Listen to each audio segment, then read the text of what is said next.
For Families campaign collecting enough to serve thousands of kids in need. The details are coming up next on Positively Tampa Bay.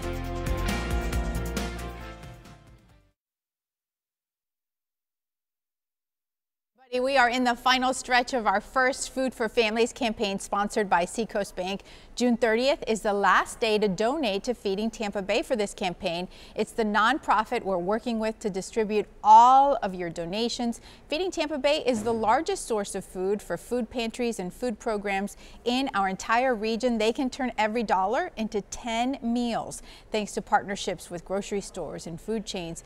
We make it easy for you to participate. You can visit our website at abcactionnews.com/food for the donation button. You click there.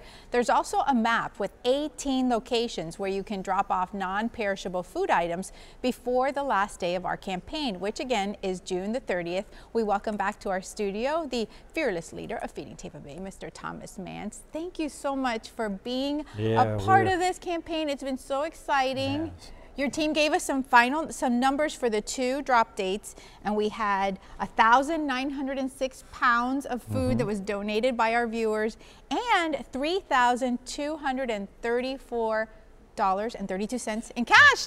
Yes, fabulously well done. So that is for us. I think it's important for folks to understand that that's the equivalent of about 35,000 meals. When you take what we're able to do with the dollar for 10 meals, the donations of the terrific product, because folks donated a lot of items we don't normally get donated to us. So there are a lot of proteins and things that are really important for a family's table. So this exceeded every hope that we had for the program. And I think we first talked to ABC and Seacoast. We were just so thrilled with the opportunity, and you hope something's going to be successful, but this has been wildly successful. One of the things that we loved was when we would do a segment and we would talk about the need for peanut butter and tuna, and then to see folks stop in at the bank with the deliveries of just those items saying, I realize that's important now. I didn't know that before. Right, and when we all think about what we put on our table, perhaps we do it consciously or unconsciously when we shop or whatever, we put certain items on our table because they're part of a healthy meal which leads to a healthy family.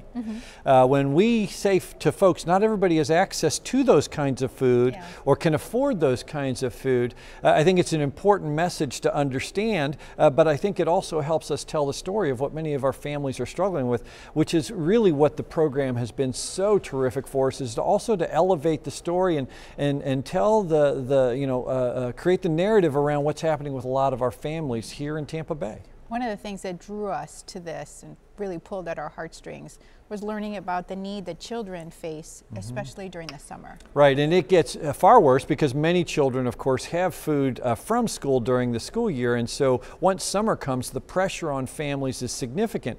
So you have dads that won't eat at home so the kids have meals. You have a bunch of different coping strategies that families have to create. And so I think for us, the ultimate message here is that food creates health, it creates life, and it creates everything we want. Thank you so much. I could kiss you, hug you. We're thank so you. excited. We're thrilled We got the too. best viewers in Tampa Bay. We'll be back right after this. Closed captioning is